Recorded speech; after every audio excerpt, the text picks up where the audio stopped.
I want to move on to Tchouameni, Chris, and I want to kind of give you the platform here because I know the guys at LFC Transfer Room have been doing a lot of researching and posting about the Tchouameni.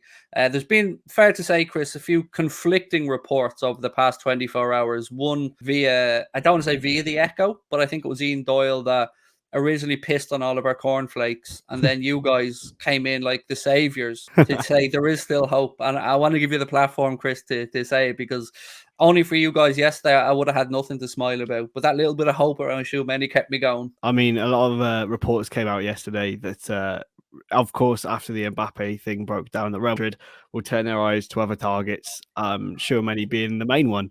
And who can blame them? You know, he's a tremendous talent. But you know, Liverpool are still very much interested. We've both agreed personal terms. I think it's according to RMC that Liverpool and Real Madrid have both agreed personal terms with Tchouameni. So for me, it's still a 50-50. But if I'm being brutally honest, I think Real Madrid are now the favourites after the Mbappe thing. They have money to spend. If they were clearly willing to spend all of that on Mbappe, then they've now got some coppers to pay out. And Tchouameni, I think, will be the one that goes in there. I hate to say it, boys, because I really wanted him. Yeah, I know where you're coming from. I don't know if Paddy feels the same, but it does feel like Paddy, they have to get a W in the column, Real Madrid at the minute. But obviously, while Tchouameni and Mbappe, they're not a like for like at all. Mbappe's dead in the water. They now have that extra few quid to play around with, and yeah, it wouldn't surprise me if I seen it happen, to be honest. I wouldn't also surprise me if we seen a bit of Mr. Nunez potentially going to Real. Because when you think of like the kind of top strikers or up and coming strikers, there's not many, but he could be maybe someone that would do well in Real. They have a good history of South Americans, so it's possible. But yeah, the Tchouameni one could look a bit difficult now for sure. This is where I suppose my Liverpool bias shines through. If I'm Tchouameni, you're gonna know for certain that Liverpool always wanted you. Liverpool, you know, the manager had you as his numero uno this summer. You were wanted. The club put in the groundwork. Whilst it always has felt like from the outside, Chris, that Real Madrid certainly let their interest be known. They had other things in the work. It just feels a little bit like, well, that didn't work out, so we move on to you now. We need a W. And I would say that I don't. Oh God, this is so idealistic and so petty for me, but I don't want people that don't want to play for Liverpool Football Club.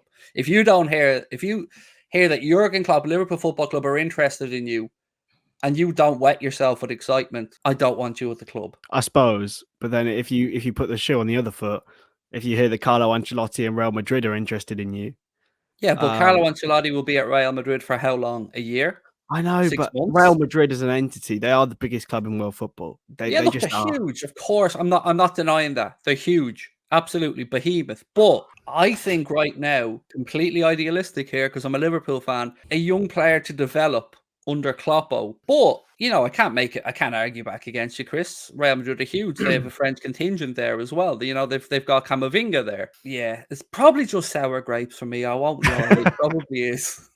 Yeah, look, he would fit in as well. Sorry, Paddy, go on, mate. No, go on. I think he would fit in perfectly with us as well. He could play either in the 6 or in the 8. It's exactly the position that we need cover in, and of course, he could obviously elevate himself. He'd probably be a first team player. Yeah, I just think it would fit more with us than them. But yeah, I don't know. As you said, as a young player, you'd want to go and work with the Jurgen Klopp. I think it's important to remember when, you know, we're gauging who's a better choice for some players. I think you have to, you know, give them credit. And, you know, as a young Frenchman, you have to think he probably grew up idolizing Zidane. You know, it's just there's that personal touch as well. You know, for example, if I was, you know, if you know, look at someone like I don't know, fucking, he's a young English talent, Saka. You know, he's a Londoner, Bellingham.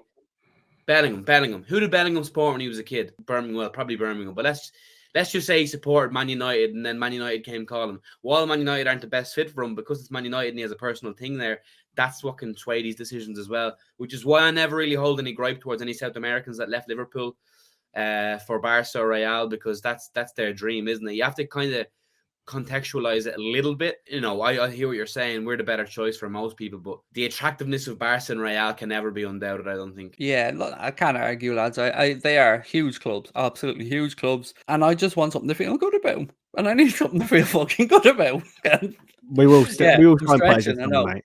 We'll sign players this summer. I'm certain of it. We have to.